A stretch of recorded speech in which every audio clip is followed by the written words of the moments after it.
Hello guys, അപ്പൊ welcome back.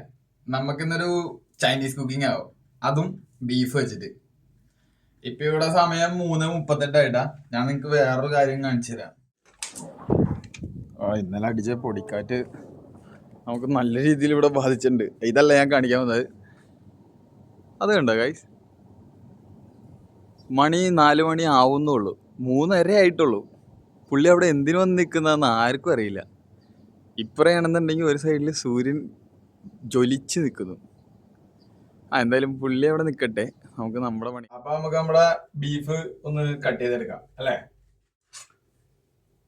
Guys. Beef cut ചെയ്യുമ്പോ നല്ല സ്ലൈസ് ആയിട്ട് കട്ട് ചെയ്തെടുക്കണേ, എന്നാലേ നമ്മുടെ ചൈനീസ് കുക്കിംഗ് റെഡി ആവുള്ളൂ.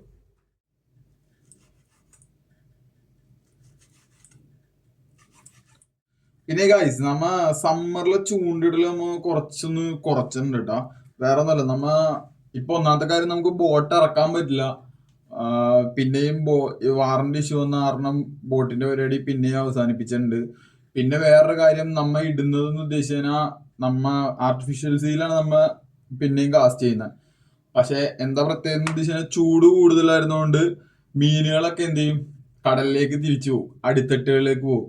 എന്താ പറഞ്ഞാൽ ഈ വെള്ളത്തിന് ചൂടാവും. അപ്പൊ മീനുകളൊക്കെ കടലിലേക്ക് പോയിട്ട് അടിത്തട്ടിലായിരിക്കും നിൽക്കുന്നത്. ഇപ്പൊ ബോട്ടിനും പോകാൻ പറ്റില്ല. അപ്പൊ മൊത്തത്തിൽ നമ്മുടെ ഫിഷിംഗ് എന്ന് പറയുന്ന പരിപാടി നമുക്ക് ട്രാപ്പായിട്ടുണ്ട് ഗൈസ്. അപ്പൊ നമ്മുടെ ബീഫും കാര്യങ്ങളൊക്കെ നല്ല ഇതാക്കി കട്ട് ചെയ്തെടുത്തിട്ടുണ്ട്. ഇനി ഇത് നമുക്കൊന്ന് മാഗ്നേറ്റ് ചെയ്ത് വെക്കണം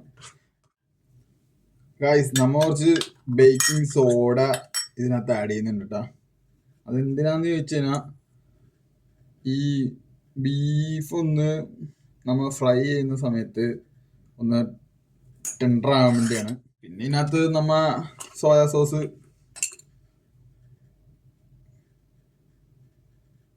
പിന്നെ കുറച്ച് ചില്ലി സോസ്,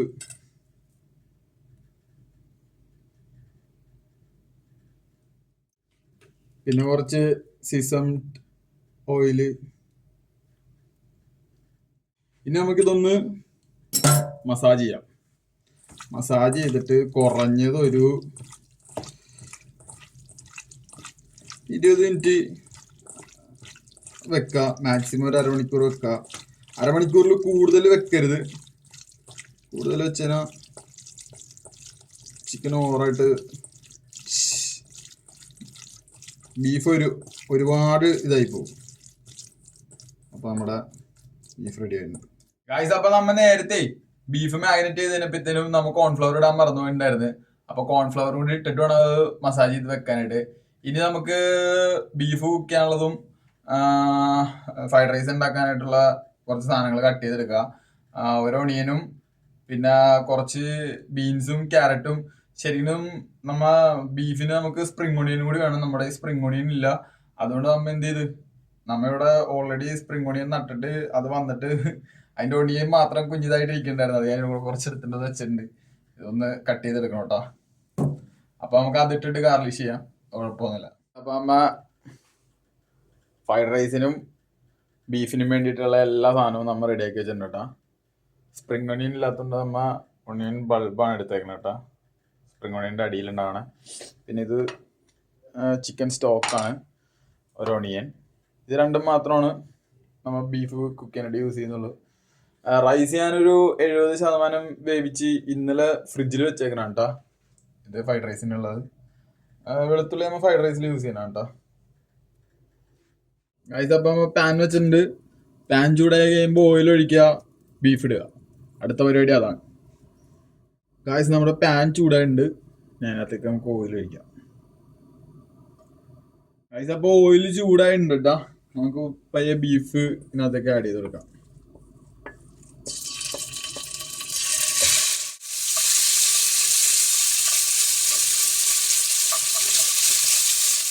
ഇട്ടപ്പോൾ തന്നെ കളർ മാറിയാണ്.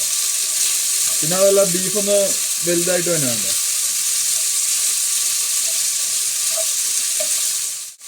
നമുക്ക് ഒണിയൻ ആഡ് ചെയ്ത് കൊടുക്കാം. ഈ സമയത്ത്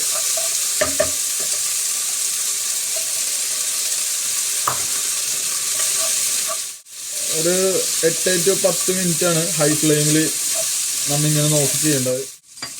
ഓക്കെ, കുറച്ച് ചിക്കൻ്റെ സ്റ്റോക്കിനത് ചേർത്ത് കൊടുക്കട്ടോ.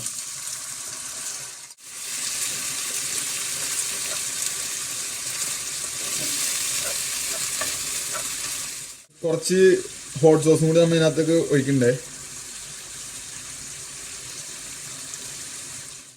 കുറച്ച് കെച്ചപ്പും കൂടി ആഡ് ചെയ്യണ്ടേ.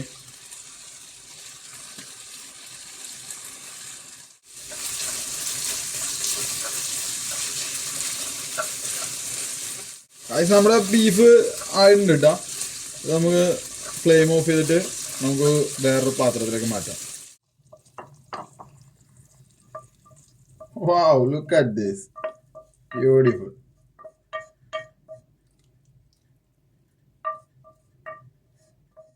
ഇനി നമ്മ ശരിക്കും സ്പ്രിംഗ് ഓണിയന് പകരം സ്പ്രിംഗ് ഓണിയന്റെ അടിയിലെ പോർഷൻ ബൾബ് നമ്മ ചേർക്കണ്ടേ. സിസം സീഡും കൂടി ചേർക്കണ്ടേ, white colour. Wow, look at this guys. ഇനി നമുക്കൊരു ഫ്രൈഡ് റൈസും കൂടി ഉണ്ടാക്കിയിട്ട് പരിപാടി നിർത്താം. ഗായ്സ്, നമ്മ അപ്പൊ സെയിം പാൻ തന്നെ വെച്ച് ഫ്ലെയിം ഓൺ ചെയ്തിട്ടുണ്ട്. പാൻ ഒന്ന് ചൂടായി വരുമ്പോഴത്തേക്കും കുറച്ച് എണ്ണ ഒഴിക്കാം. ആ എണ്ണ ഒന്ന് ചൂടായി വരുമ്പോഴത്തേക്കും ഒരു 4 അല്ലി ഗാർലിക് നമ്മൾ ചേർക്കണ്ടേ. ഗാർലിക് നമുക്കൊരു ഫ്ലേവറിന് ചേർക്കുന്നതാണ് കേട്ടോ. പിന്നെ നമ്മ ഫ്രൈഡ് റൈസിനകത്ത് നമ്മൾ ചിക്കനും ചേർക്കുന്നില്ല, മുട്ടയും ചേർക്കുന്നില്ല. അത് ചേർക്കേണ്ടവർക്ക് ചേർക്കാം. വെജിറ്റബിൾസ് ഇട്ട് കൊടുക്കാം. ഫ്ലെയിം എപ്പോഴും ഹൈ ഫ്ലെയിമിൽ തന്നെ വെക്കുക. ഫ്രൈഡ് റൈസിന് എപ്പോഴും ഹൈ ഫ്ലെയിമിലിരിക്കുന്നത് നല്ലത്. പിന്നെ വെജിറ്റബിൾസിൻ്റെ പുറം ഭാഗം മാത്രം ഒരു 30% വെന്താൽ മതി കേട്ടോ. ഓൾമോസ്റ്റ് ഒരു 30% 40% വെന്തുണ്ട്. നമുക്ക് ഇതിനകത്തേക്ക് റൈസ് ചേർത്ത് കൊടുക്കാം.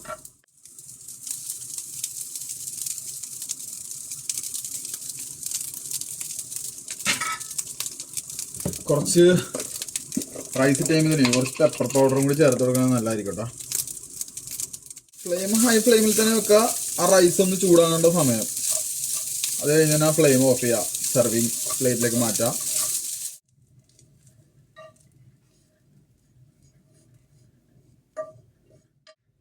ഗായ്സ്, നമ്മുടെ ഫ്രൈഡ് റൈസ് ഉണ്ടല്ലേ, നല്ല അടിപൊളിയായിട്ട് സെറ്റായിട്ടുണ്ടേ. നോക്കാം. അപ്പം നേരത്തെ ഉണ്ടാക്കി വെച്ച ബീഫും കുറച്ച് ഇതിനകത്തേക്ക് ആഡ് ചെയ്ത് കൊടുക്കാം.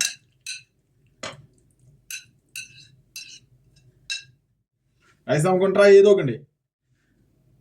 ഗായ്സ്, അപ്പൊ നമ്മുടെ പരിപാടി റെഡി ആയിട്ടുണ്ട്. അപ്പൊ നമുക്കൊന്ന് ട്രൈ ചെയ്ത് നോക്കാം.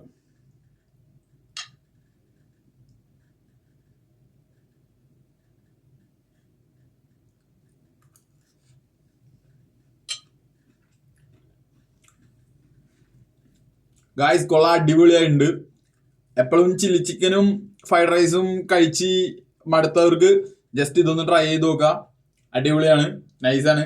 അപ്പൊ എല്ലാവരും ഉണ്ടാക്കി നോക്കിയിട്ട് അഭിപ്രായങ്ങൾ കമന്റ് ബോക്സിൽ നിരത്താം. അപ്പൊ ഓക്കെ, ബൈ.